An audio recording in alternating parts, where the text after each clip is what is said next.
Bonjour à tous. Donc aujourd'hui nous allons parler de la parole de Dieu, mon sujet favori, la puissance de votre parole. On va vraiment parler de la parole de Dieu, mais aussi surtout de vos paroles, de la parole de Dieu dans votre bouche. Amen. Juste un petit résumé de la dernière fois, parce que quand même on va y faire référence. Vous savez que la dernière fois, j'ai parlé surtout de cette puissance. Je vous rappelle les 5 mots, en fin de compte, qui sont utilisés en grec, dans la parole, ou en araméen, qui sont le mot dynamis, c'est de la dynamite, la parole de Dieu. Le mot exousia, qui est l'autorité déléguée. Le troisième, c'est énergia, c'est l'énergie de Dieu. Vous avez toute la puissance de Dieu en vous et c'est ça qui vous donne de l'énergie. C'est pour ça que si vous êtes fatigué, venez surtout aux réunions. Ça vous remplit, ça vous remplit. Le quatrième, c'est Issus.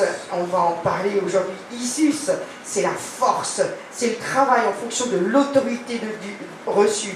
C'est la puissance de Dieu. Surtout pour résister aux tentations. J'aime bien Issus là. Et le dernier, c'est Kratos, c'est la domination. Nous avons été créés pour dominer. Alors ça, c'est un message qui ne passe pas très pour beaucoup, et on le voit dans la Genèse.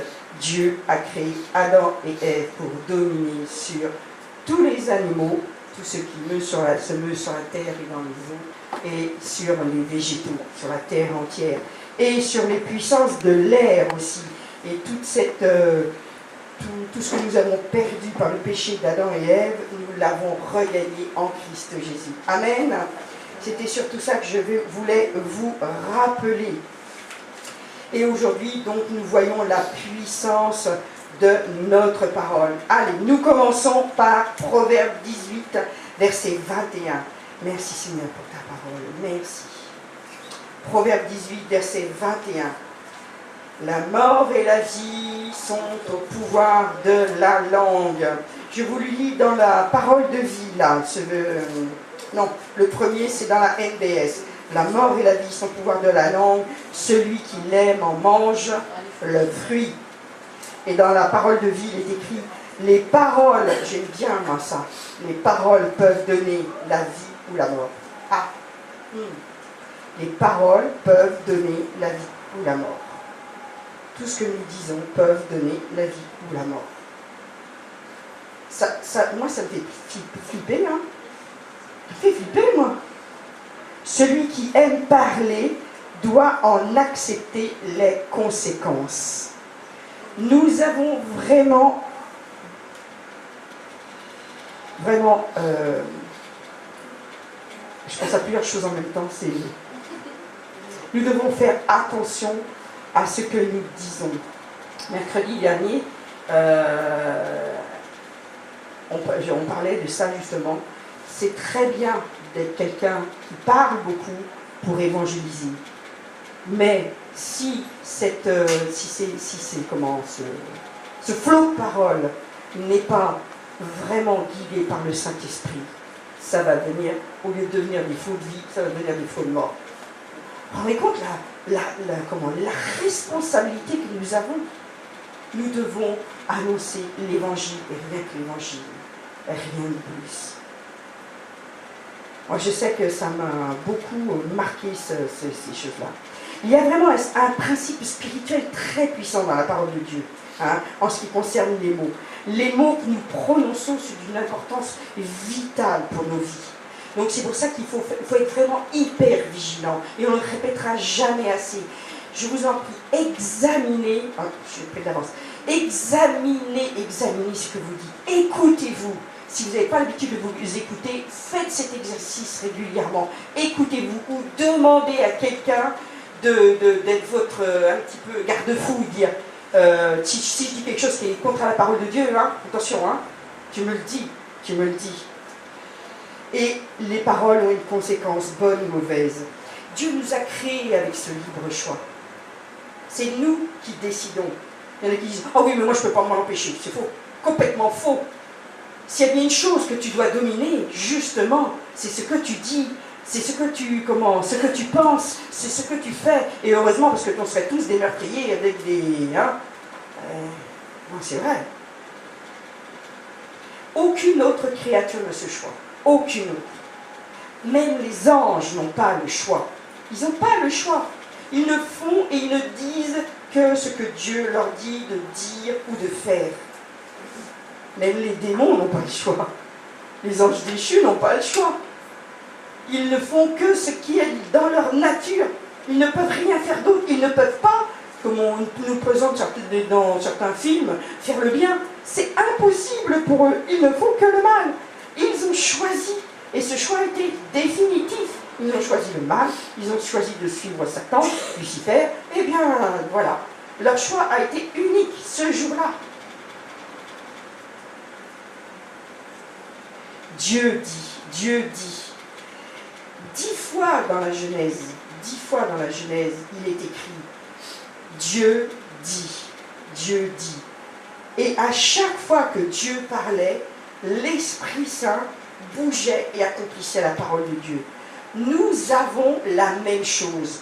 Puisque la puissance de Dieu est en nous, c'est pour ça que je vous ai redit pour la puissance de Dieu est en nous, et cette autorité que nous avons, eh bien justement fait qu'à chaque fois que nous... C'est une loi divine, universelle, spirituelle. À chaque fois que nous prononçons des mots, nous créons des choses.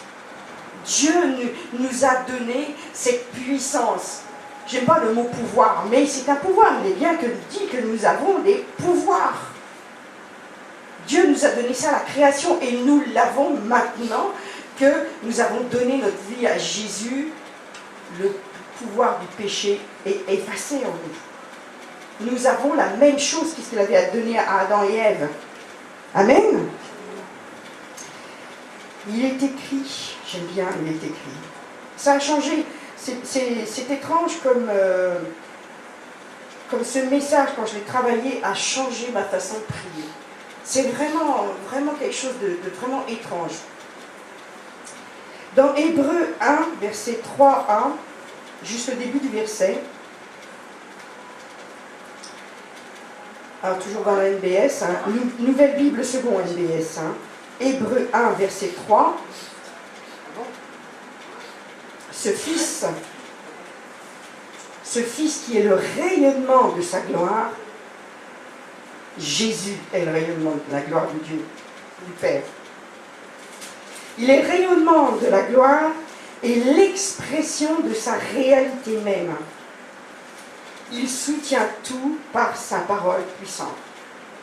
Tout ce qui a été créé, tout ce qui est dit, tout ce qui a été dit par Dieu le Père, tout ce qui est écrit, est toujours soutenu par le Fils. Vous vous rendez compte? On ne peut pas dire, tiens, il y a quelque chose qui a été dit, il y a 6000 ans, bon, ça n'a plus aucune valeur. Non, toutes ces paroles sont toujours vraies. Toutes ces paroles existent toujours. Toutes ces paroles ont créé quelque chose. Heureusement d'ailleurs, parce que vous ne saviez plus sur cette terre. C'est vrai, la terre aurait fondu autrement. Elle n'existerait plus puisque la terre a été créée par la parole de Dieu. Une fois que Dieu ouvre la bouche, elle devient vérité. Une fois que vous prononcez les paroles de Dieu, elles deviennent vérité. C'est pour ça qu'il est très important de ne pas tordre les Écritures. Dans Ésaïe 55, verset 11, Ésaïe 55, verset 11, waouh! Ainsi en est-il de ma parole qui sort de ma bouche. C'est Dieu qui dit ça. Ainsi en est-il de ma parole qui sort de ma bouche. Elle ne revient pas à moi sans effet, sans avoir fait ce que je désire, sans avoir réalisé ce pourquoi je l'ai envoyée. À chaque fois que vous envoyez une parole, elle provoque la vie et la mort. À chaque fois que vous envoyez la parole de Dieu, elle produit la vie. Et elle reste, elle est vérité. Elle est vérité. Je vous rappelle le titre de cette série, c'est « Sois libre ». Sois libre. Et on a besoin d'être libre. On a besoin de comprendre qu'on est libre du péché, du pouvoir du péché, libre des puissances de l'air. Jésus a tout accompli. Jésus a absolument tout accompli. Dans la parole de vie, ce verset d'Ésaïe 55, c'est « De la même façon, la parole qui sort de ma bouche ne revient pas vers moi sans résultat. » Sans résultat. Elle réalise ce que je veux, elle accomplit la mission que je lui ai envoyée. C'est pour ça qu'il est si important, quand vous priez, d'utiliser les versets. Prenez les versets, cherchez les versets. Vous avez une situation particulière, que ce soit la maladie, que ce soit les finances, que ce soit la réussite d'un de vos enfants, que ce soit pour le conjoint, que ce soit pour les parents. Trouvez les versets. Trouvez les versets. Hein? C'est pas de dire tiens j'ai trouvé le verset, allez hop, par ces meurtrissures je suis guéri, par ces meurtrissures je suis guéri. Non, non, c'est de proclamer. Il est dit dans la parole de Dieu que je suis guéri par les meurtrissures de Jésus, que tout a été accompli, je le crois. Et à chaque fois que vous prononcez les versets, à chaque fois, il se produit quelque chose en vous. À chaque fois. Parce que la parole de Dieu ne peut pas tomber à terre sans produire des faits. Donc vous avez des problèmes dans un domaine. Cherchez les versets et proclamez la parole de Dieu. Il y a de la puissance dans la parole de Dieu. Même si vous n'y croyez pas totalement. C'est incroyable d'ailleurs. Parce que la parole de Dieu se suit elle-même. La puissance est dans la parole. Il suffit que tu la confesses, tu la dises, tu la proclames. Moi, l'autre jour, j'ai fait 20 minutes de trajet, je vous assure. Il y avait longtemps que ça ne m'était pas arrivé d'hurler comme ça dans la voiture. Il y avait chuté toute seule, bon, ça allait. Hein. Mais je vous assure, c'était les versets qui me venaient les uns après les autres. Il est écrit, et je proclamais les versets. Il est écrit, et je citais les personnes que l'Esprit me donnait. Il est écrit que... Moi et ma maison, nous sommes sauvés. Amen. Amen. Je saisis les versets et j'hurlais devant les puissances de l'air. Il est écrit, comme Jésus a prononcé dans le désert. Satan lui disait, je crois que j'ai pris ce passage, mais il lui disait, il est écrit que des anges se porteront. Il est écrit, transforme ces pierres en pain. Satan connaît très bien la parole. C'est pour ça qu'il connaît très très bien la puissance qu'il y a dans les lois spirituelles de la parole de Dieu. Mais Jésus lui a répondu, mais il est écrit, même Jésus a utilisé la parole de Dieu. C'était l'Ancien Testament, il l'a utilisé, il est écrit. Et on ne peut rien faire face à la parole de Dieu écrite.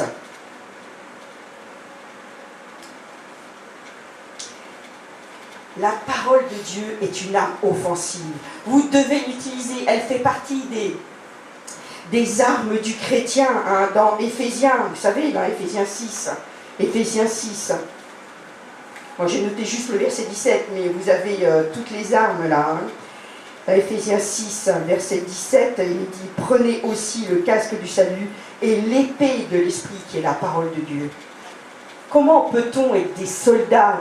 Dieu nous demande d'être des soldats si on ne sait pas manier cette parole.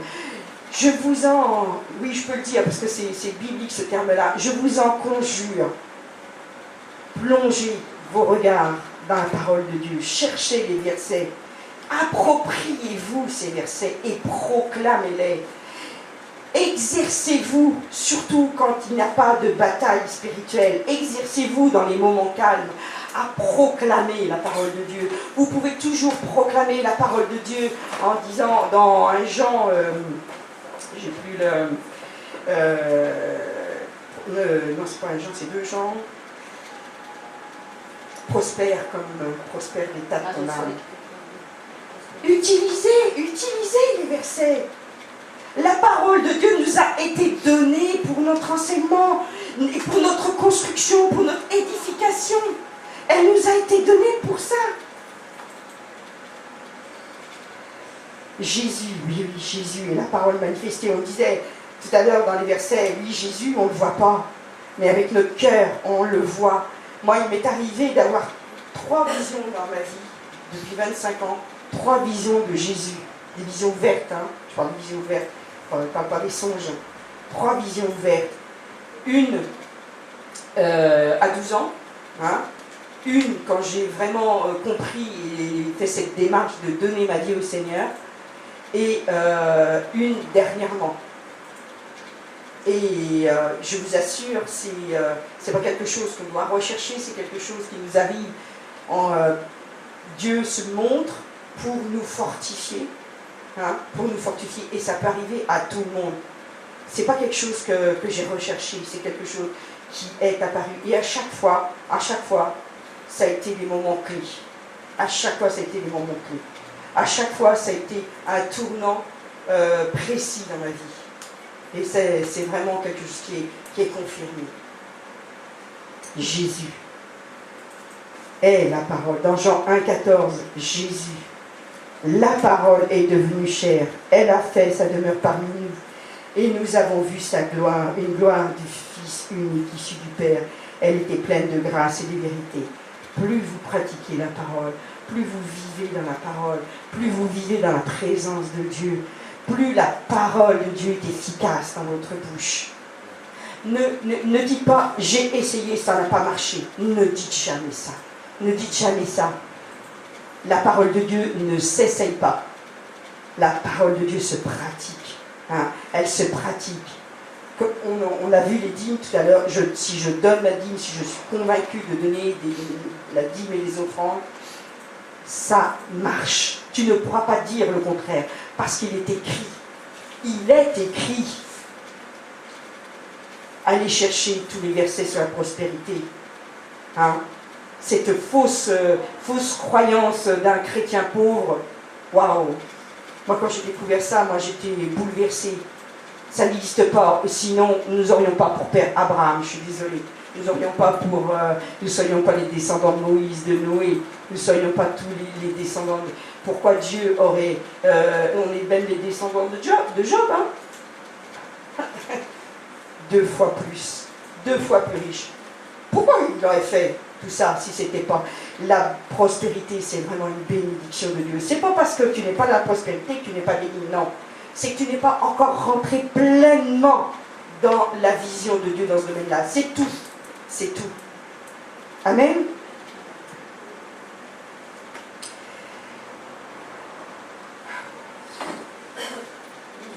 Puis, Dieu a donné son Fils, Jésus, et il nous a donné l'Évangile. Dans Luc 4. Ah oui, c'était le passage avec le diable. Je vais vous le lire. C'est vraiment plein d'enseignements, ça. Luc 4, versets 1 à 13. 1 à 13. Jésus, rempli d'Esprit Saint, revint du Jourdain et fut conduit par l'Esprit. Donc c'est juste après son baptême d'eau. Et fut conduit par l'Esprit au désert, où il fut mis à l'épreuve par le diable pendant 40 jours. Il ne mangea rien durant ces jours-là, et quand ils furent achevés, il eut faim. Alors le diable lui dit, voyez, le diable lui dit, si tu es fils de Dieu, dis à cette pierre de devenir du pain. Jésus lui répondit, il est écrit. Il ne discute pas avec le diable. Il prend la parole pour lui répondre. Il ne répond pas de lui-même. Il est écrit, l'être humain ne vivra pas de pain seulement. Le diable lui conduisit plus haut, lui montra en un instant tous les royaumes de la terre habitée, et il lui dit encore, je te donnerai toute l'autorité et la gloire de ces royaumes, car elle m'a été livrée et je la donne à qui je veux. Oui, Adam et Ève, par le péché, lui avaient donné toute l'autorité. C'est pour ça que ce monde est si pourri. On ne peut pas dire autre chose. Si donc tu te prosternes devant moi, elle sera tout à toi. Jésus lui répondit, il est écrit. Il est écrit. C'est devant le Seigneur ton Dieu que tu te prosterneras et c'est à lui seul qui te rendra un culte. Tu ne peux adorer rien d'autre. Le diable le conduisit une 3e fois encore à Jérusalem, le plaça sur le haut du temple et lui dit, si tu es le Fils de Dieu, jette-toi d'ici en bas, car il est écrit, il donnera à ses anges des ordres à ton sujet afin qu'ils te gardent. Satan peut utiliser la parole de Dieu pour vous tenter. Et ça, c'est ce qu'il y a de plus vicieux.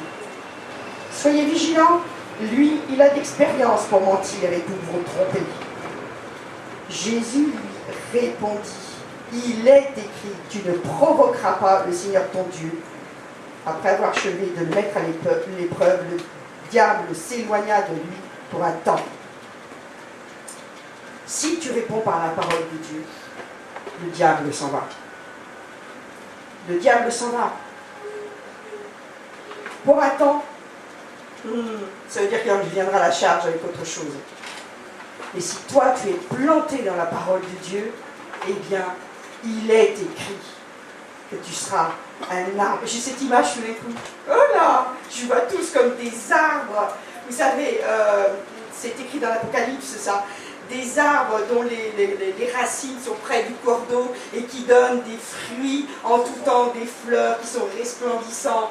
Hein, les arbres du Liban. Ah, je vois comme tous, vous êtes une forêt d'arbres du Liban. Wow, merci Seigneur. Waouh, c'est beau ça. Hein. Donc apprenez vraiment à parler la parole de Dieu. Hein. C'est vraiment une clé essentielle pour la victoire.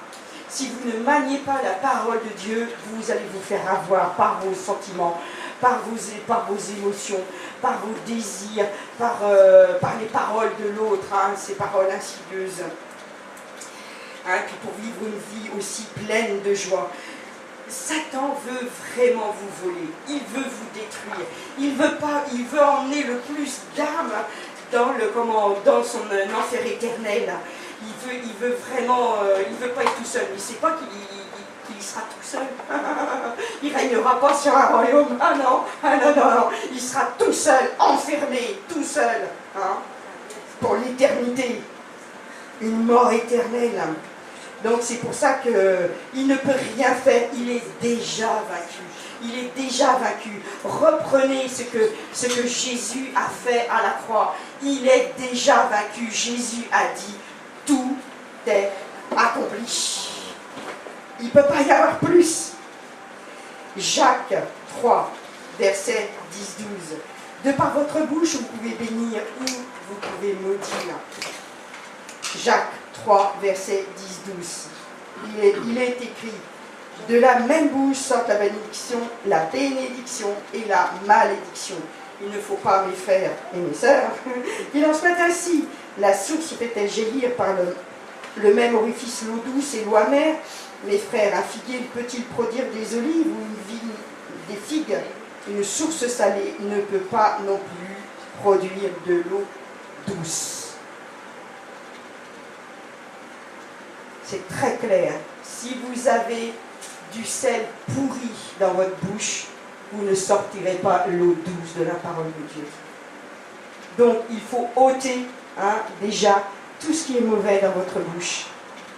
Et vous allez voir que le flot de vos paroles, bénédiction, le flot des paroles bénies, vont vraiment aller directement à la source du mal en face. Quand vous allez prier, vous allez avoir une force dans la prière, mais qui va révolutionner. Nous sommes dans ces temps bénis que beaucoup de prophètes auraient voulu connaître, auraient voulu vivre. Nous sommes dans les derniers temps où nous allons voir ces choses magnifiques. L'ultime réveil, nous sommes dans la dernière saison. Les champs sont blancs. Vous le savez que les champs sont blancs. Hein? Vous savez que ce réveil va déferler. Donc n'ayez pas peur. Wow. N'ayez pas peur. Des ultimes assauts de la horde de démons et de Satan. N'ayez pas peur. C'est l'esbrouf parce qu'il sent que ces jours sont comptés. Vous utilisez la parole de Dieu, vivez la parole de Dieu. Hein. Soyez vraiment, et vous verrez la présence de Dieu va vraiment être une réalité 24 heures sur 24. Je vous assure que cette nuit, la présence de Dieu, c'était pas c'était pas un fou artistique, hein, c'était vraiment ça. Hein. Je me dis Seigneur, mais je sais pas ce qui se passe, mais là c'est waouh, il est puissant pour m'empêcher de dormir. Hein. Mais je dis t'es vaincu, tu peux rien, et tu m'empêches de dormir. C'est pas toi qui m'empêche de dormir, Satan, de toute façon. C'est pas toi. C'est l'Esprit Saint qui est en moi, qui est en éveil, qui bouge et qui me dit, reste éveillé, il y a du combat. De votre bouche, vous pouvez bénir, vous pouvez me dire, combien de fois avons-nous relâché des paroles de malédiction sur notre vie? Examinez-vous. Combien de fois? Combien de fois avez-vous déclaré que vous n'y arriverez pas? Que ça ne changera jamais? Combien de fois avez-vous confessé, par exemple, vous savez que je suis dans ce domaine en ce moment, que si je mange ça ou si je mange ça, je vais grossir? Combien de fois que vous avez convenu que par exemple, si je sors pas suffisamment couvert, je vais être malade. Si j'embrasse telle ou telle sœur, je vais être malade. Vous savez que la Sainte Seine avec les petits verres, c'est venu parce que les chrétiens avaient peur d'être malades. C'est venu là, la Sainte Seine avec les petits verres. Par contre, si elle a des microbes, l'autre là, moi j'en veux pas. Hein. C'est venu de là. La Sainte Seine, à la base, il y avait 2 verres. Il y avait 2 verres, parce que ça venait de la Pâque. Bon, je peux faire un tour sur la Pâque. Mais il y avait 2 verres. Pas pour les bien portants, puis nous pour les malades. Non.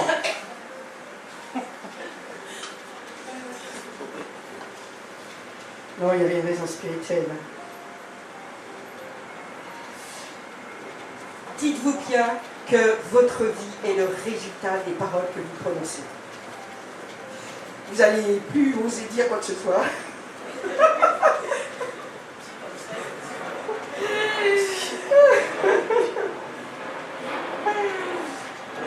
Non, prononcez la parole de Dieu, je vous assure que ça changera beaucoup de choses. Vous allez voir comment attaquez-vous plutôt à la parole de Dieu et vous verrez que toutes les paroles mauvaises vont partir. Ça change quelque chose. Nous, on connaissait ça en communication, qu'il fallait répéter plusieurs fois les choses. Mais on me dit, oui, mais attends, j'ai entendu ça dernièrement. Fais des mantras. Au secours. Pitié, Seigneur, et c'est les chrétiens qui disent ça. Au secours. Non, on ne fait pas de mantra. On médite la parole de Dieu. On la répète parce qu'on la médite.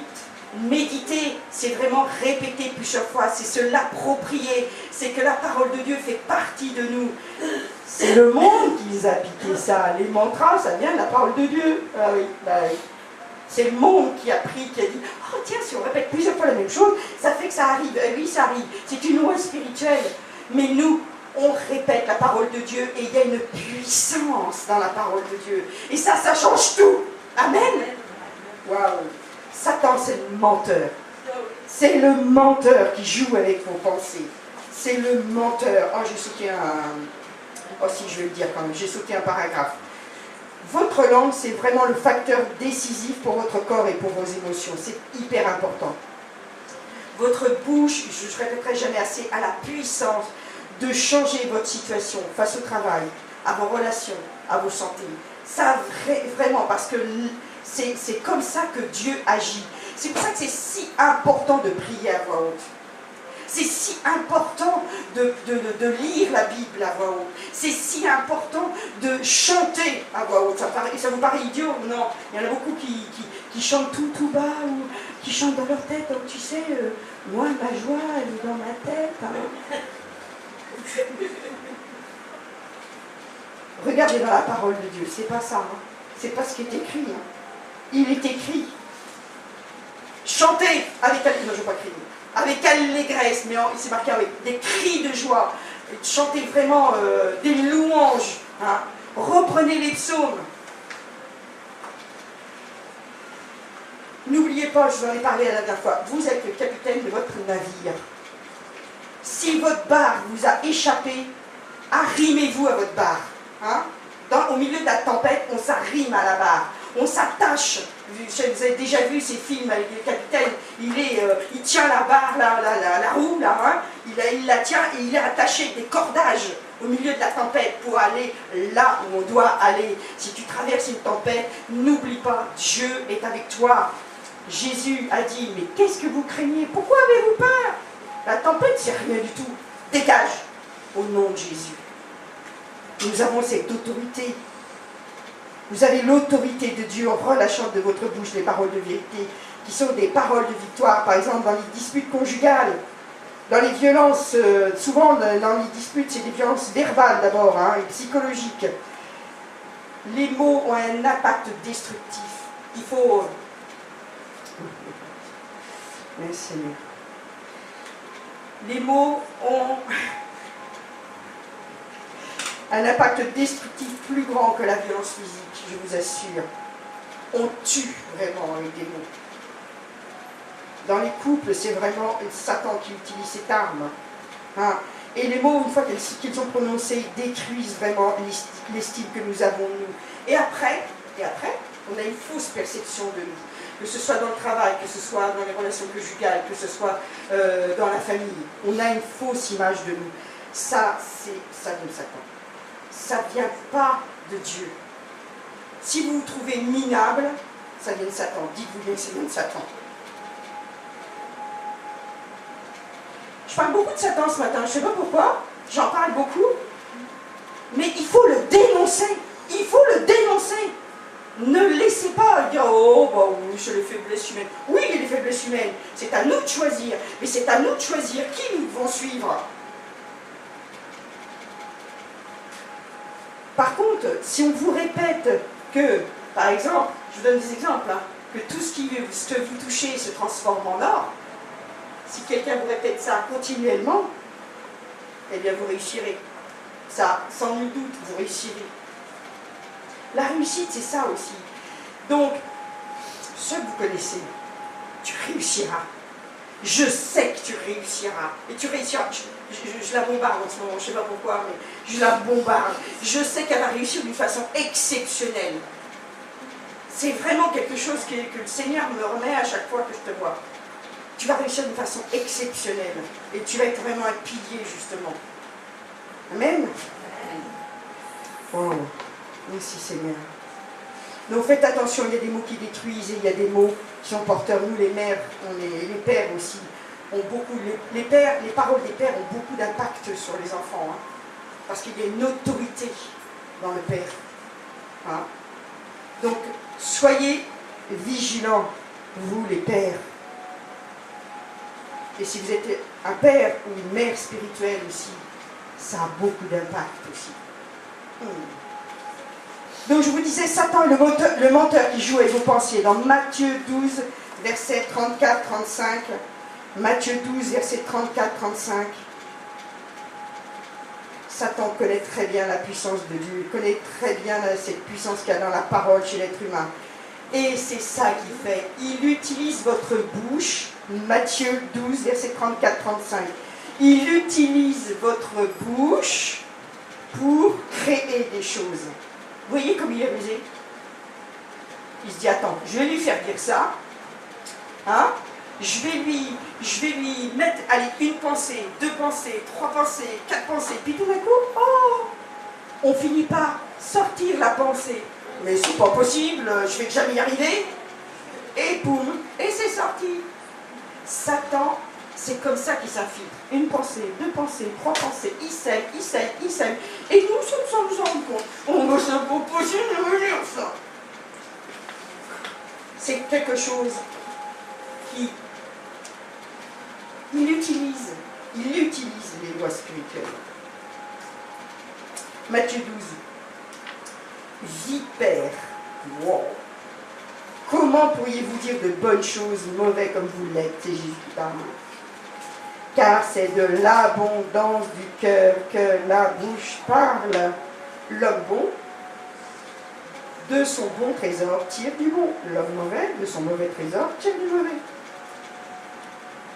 Quand notre cœur, hein, le siège de nos pensées, notre âme, est rempli de la parole de Dieu, rempli des chants de louanges, rempli à déborder de coupe déborde, comme il dit dans le psaume 23, eh bien, les pensées de Satan peuvent pas s'infiltrer.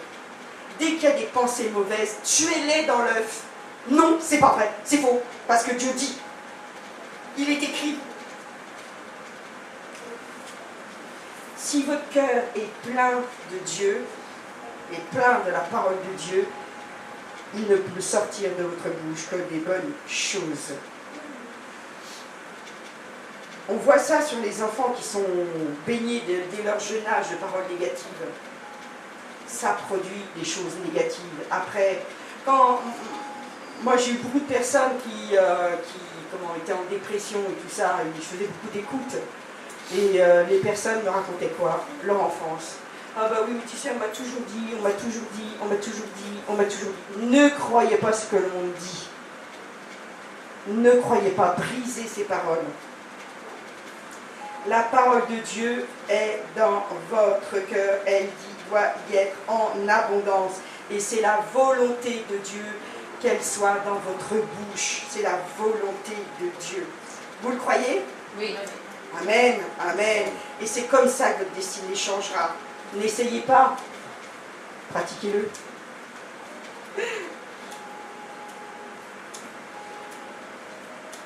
Quand vous prononcez des paroles mauvaises, ça donne la permission à Satan d'agir dans votre vie. Hein.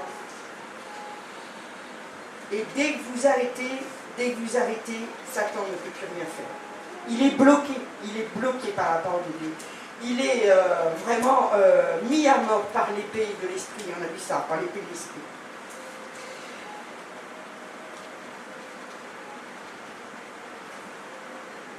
Je vais terminer là parce que je sens que c'est bien.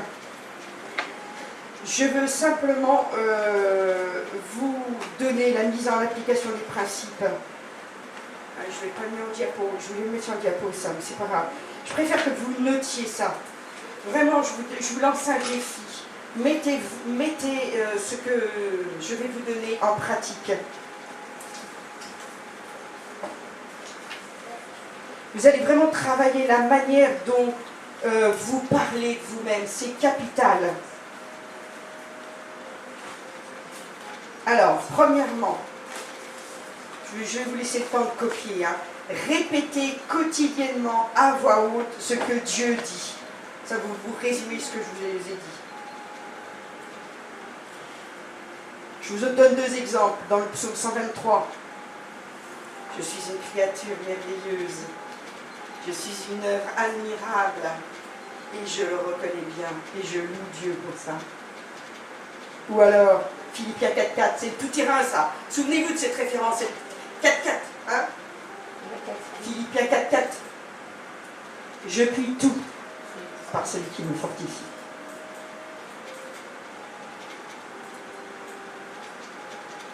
J'aurais aimé que tu ne distrais pas.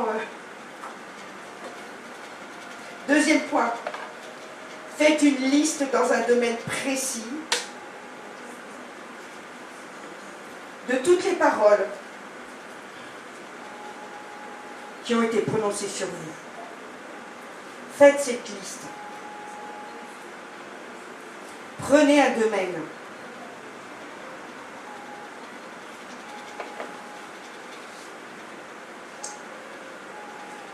Ah, pour ceux qui ont déjà balayé, ça va, hein. Mais c'est toutes les paroles qui ont été prononcées sur vous et que vous avez acceptées, surtout ça, que vous avez accepté et répété. À chaque fois que vous avez répété une parole qui a été dite sur vous, moi on me disait toujours, je suis la deuxième chance, je suis le poulie d'or. Hein? T'arrives toujours à la deuxième. Non, c'est faux. J'ai brisé ces paroles. Ça, c'est vraiment important. Troisième, prenez autorité sur ces paroles, justement. Brisez-les au nom de Jésus. Prenez autorité. Prenez vraiment, là, revoyez le cours. Prenez autorité. C'est l'issue, ça. Hein. Et brisez-les au nom de Jésus et déclarez la vérité selon la parole de Dieu.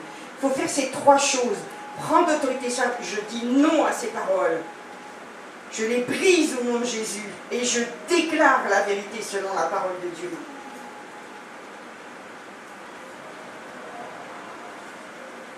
Alors le quatrième est un peu long.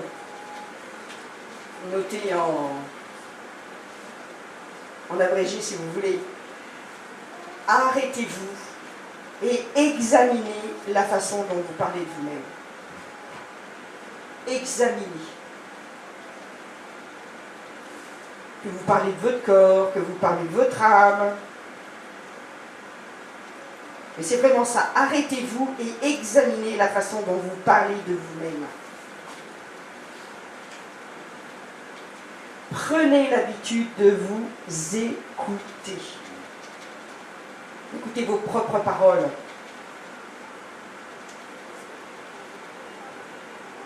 Remarquez bien l'impact dans votre vie. Chaque fois que vous prononcez une parole mauvaise, remarquez ça.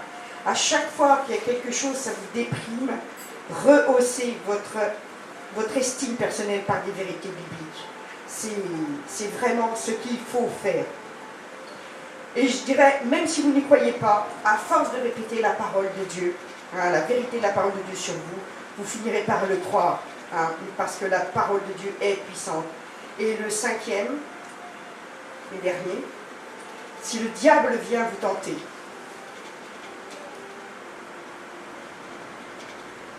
je n'ai pas mis la référence biblique, mais vous pourrez le trouver facilement. Si le diable vient vous tenter en vous donnant toutes sortes de mauvaises pensées,